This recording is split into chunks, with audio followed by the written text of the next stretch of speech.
next year would be so much fun." His mouth went dry, and he looked at Jackson to call off the attack. Just because his brothers had found women they wanted to spend their lives with didn't mean he was desperate to settle down anytime soon. In 2 games, less than a week from now, he was going to be honored for his 1,000th game on NHL ice. While most players were slowing down at this point, at 30, Asher was pushing back the clock. Hockey was everything that mattered to him, everything he'd known since he could stand in a hockey net, bubble-wrapped for his protection, and dive to block his brother's unmerciful slap shots. Growing up the youngest brother of 2 NHL-crazed siblings, and even a sister who could play when forced, he'd learned 2 things. He never wanted to be a goalie, and if it meant playing in the NHL someday, he'd take every ill-timed body shot his brothers could send flying his way. And he'd made it to NHL, just like his oldest brother Ben. And just like Ben, he'd made it to 1,000 career games. Almost. "Come on, we have a table in the back," his sister Becky said, waving the group along. "Mom's waiting there so we don't lose it." She rolled her eyes at him. "I can't believe all of these people are here to see you," she said. He held out his arms. "What can I say?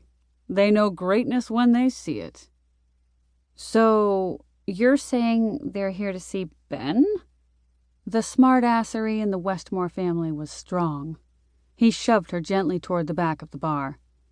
"Shouldn't you be pregnant or something?" She swung around to face him.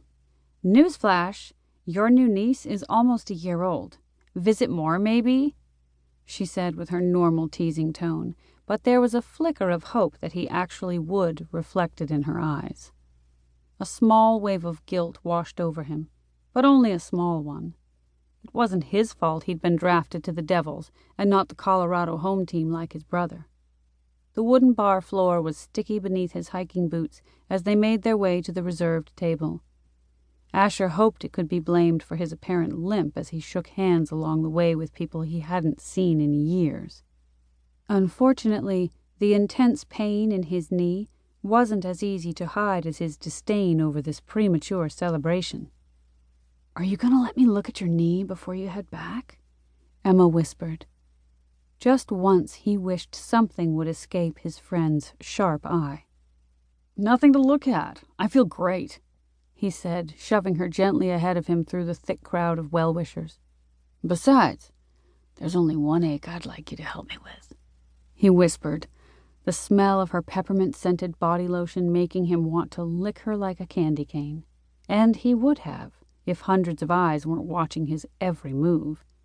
He avoided any and every kind of media attention that didn't have something to do with hockey. His personal life was private, even from his family.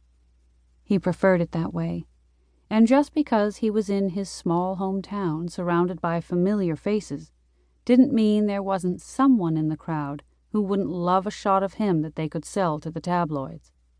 Pre-Olivia, Ben had provided the gossip rags with enough content.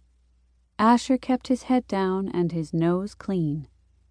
But it was a challenge not to reach out and squeeze Emma's perfectly round ass, hugged tight by a pair of dark skinny jeans when she turned to glare at him over her shoulder. "I'm a good therapist. I can help," she said. That was the problem. She was a good therapist, one who would tell him to stay off the damaged ACL in his right leg. Not happening. At least not until he'd reached his milestone, 2 games away. "I'm fine. Besides, you have enough to worry about," he said with a smirk. Even her furrowed brow and narrowed eyes were sexy as hell. "Such as?" "Such as trying not to look guilty as shit around my mom." Right. An evening with Beverly Westmore, the woman driving Emma's widowed father to the brink of insanity since he'd moved into the house next door. Not that Emma was letting her father off the hook. He was as much to blame for their petty bickering as Beverly. She just wished the two could get along. Normally, their harmless feuding over property lines and what color to paint the fence separating their backyards wouldn't bother her.